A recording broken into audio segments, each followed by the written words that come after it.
Hi, my name is Jim. Hey, I'm Rebecca, and this is our mess. We are a family of 6 living in a 36-foot RV while we tame this mess and create a homestead for our family.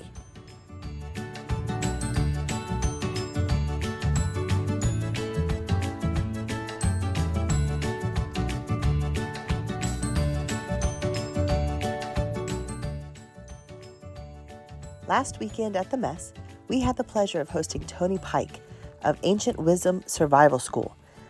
He did an educational camping weekend on primitive survival skills. He taught us how to have the correct survival mindset, how to forage for natural materials, and then use those materials to make cordage or traps. He taught us how to do friction fires and Ferris rod fires, and he also did a demonstration on addle making and throwing and fletching those darts. So notice when I start to throw, and I want you guys all to do this on your first throws. Matter of fact, I still do it every throw. I turn my head and I look at this because it's really easy to have your thrower turn sideways towards you. You want your dart on top of the thrower.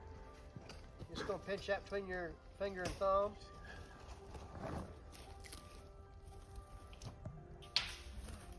So with a bone or a stone point on the front of that, that's going to help it to maintain a better attitude as it flies through the air. And then also some fletchings on the back of that would correct some of that we saw that dart do. But a properly tuned dart will just launch and fly straight.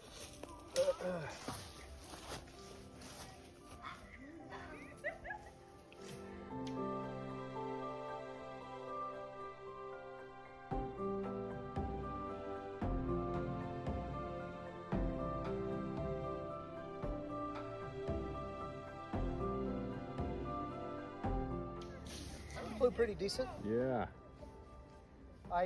It flew sideways, and that was a fault on my behalf. When I released, my thrower rotated this way a little bit, and that brought the back end of the dart over.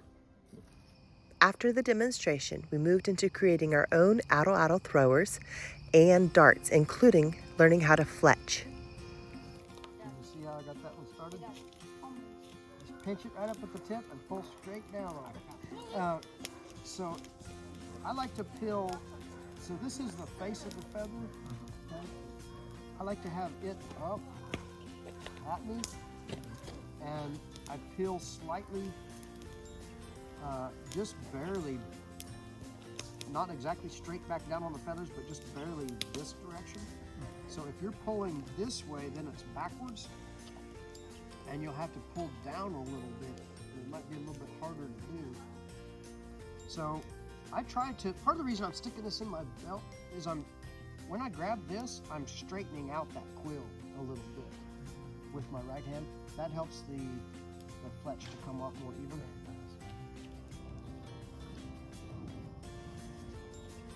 And you keep bringing your grip up close to the quill and bring it straight down. So, Later that evening, we learned a couple of fire making techniques. this is a feral Cerium rod, and it throws off sparks. You don't have to have a steel striker. You can use a flake of glass would probably work, but I use flint. And people say, well, why would I choose that over a lighter? If my life depends upon it, there's thousands and thousands of fires in this one fire starter, and it can get rained on. I can fall in the river or whatever. I can pull this right out and it works. Right? If I fall in the river with my Bic lighter, it don't work. So when we start a fire, we want to get an itty bitty fire going to begin with, and then we're going to build that up. Then we learned how to make a bird's nest out of the smallest tinder. We used cattail, monkey fur, and dried grasses. This was going to be the home for our ember that we would get with our bow drill. And then I'm going to take some itty bitty skinny sticks and pile up on this stick. And this is my fire lay. When making a friction fire, preparation is everything. We learned that not only do you want a bird's nest, to develop your ember into a flame, you also want a landing spot for your flame and plenty of kindling to start that fire going well. The idea is that I'll take the flame and put it into here.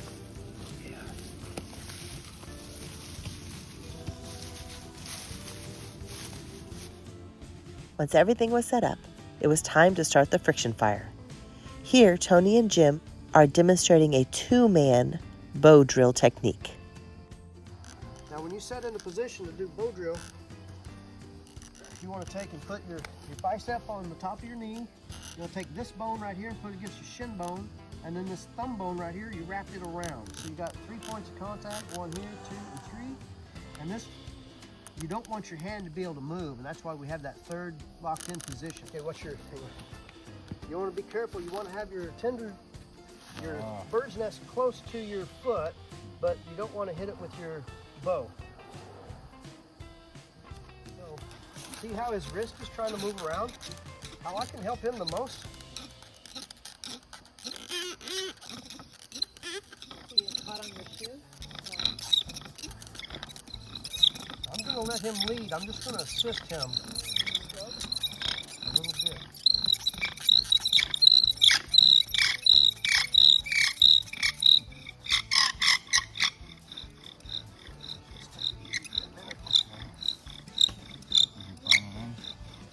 Just letting it get good and hot and getting comfortable and getting good rhythm. Okay, we can probably start giving it a little bit more.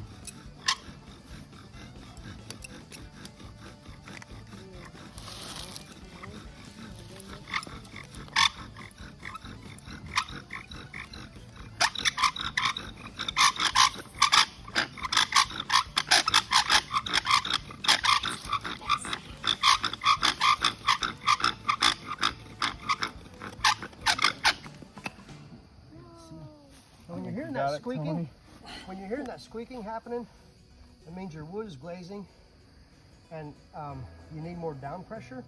Tony made a few adjustments and this time let Jim and Reynold try it. So you're going to put your left hand on top of his hand and you're going to kind of push it towards his shin bone, but let him control the downward pressure. You're just preventing him from moving. There you go. And then let him lead with the stroke. You just kind of give him a little bit of extra oomph through the middle of the stroke.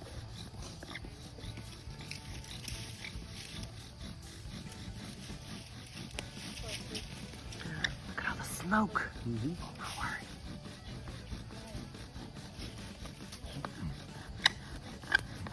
Let him catch it, Jimmy.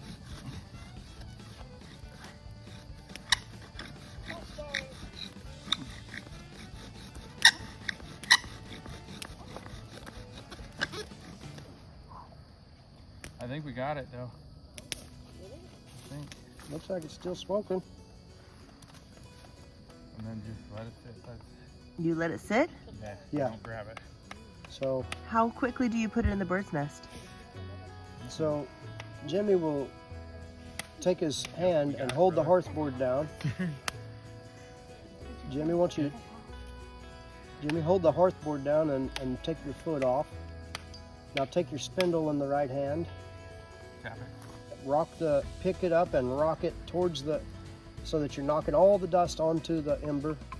There you are. Now, is it still smoking? Still smoking, brother. Got it? Yeah! So it's just that slight change in the kit. That's all that need to happen. Yeah. I think you're right. So that's just kind of gluing together right now. And when you have some confidence in it, Yeah. I take my bird's nest, I poke a hole right in the center with my finger. I'm going to pick that up and try to drop it right into that. And this is good to catch on video. Now, hang on a second. Yeah. Still going, right? Easy. This was such a tenuous moment when that ember could just die or could be breathed into life. So Tony definitely took it over and babied that thing to life. You gotta watch it. Did I see smoke? I see smoke. I do see smoke. I see a little bit of smoke. Baby. Tiny, tiny, tiny. Because if you go too fast and it doesn't get time to really cherry, then you put it out and all that work stuff, you know? Saw a little whiff of smoke there, but He is, man. Patient, man, big time. That's the key. This stuff. Because people are they're ready for now. This stuff is like so slow and methodical and takes that time to get it going. so when we have it to this stage, you got to pick it up and taco it or squeeze it just a little bit so that the fuel is up against the ember. And I can't see the ember. This is a little bit alarming because I normally have a cherry that I can see.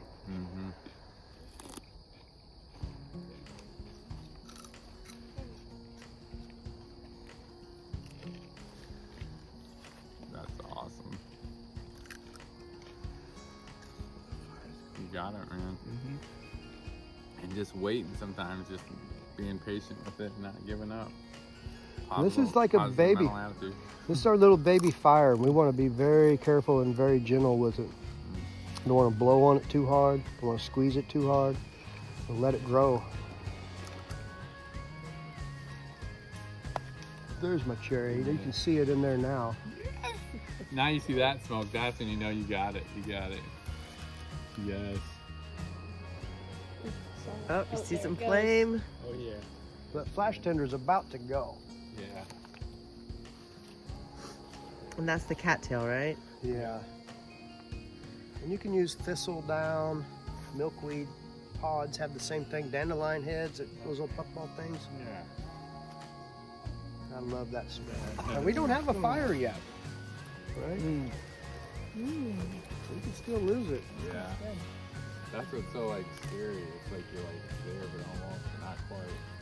And like you said, the moisture is really been wet. Yeah. Yeah. Oh, there's some flame. See A some lot red. flame. Oh yeah, there it is. Here, you got the cherry. Oh, there it goes. Oh, wow. There's fire. Yeah. That's how the cavemen did it. Yes. Now that I have my flame ready, I'm going to take and turn it over so that the flame burns up through the nest. Hopefully I don't smother it and put it out too soon. You'll blow on it just a little bit.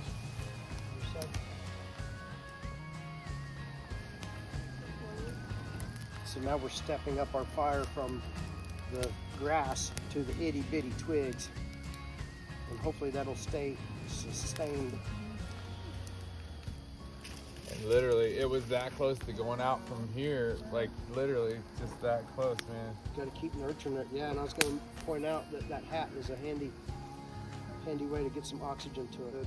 The magic triad of having a fire, creating a fire, is you've got to have heat, you got to have fuel, and you've got to have oxygen. So when it's really smoky and white smoke, lots of times that means it needs a lot more oxygen.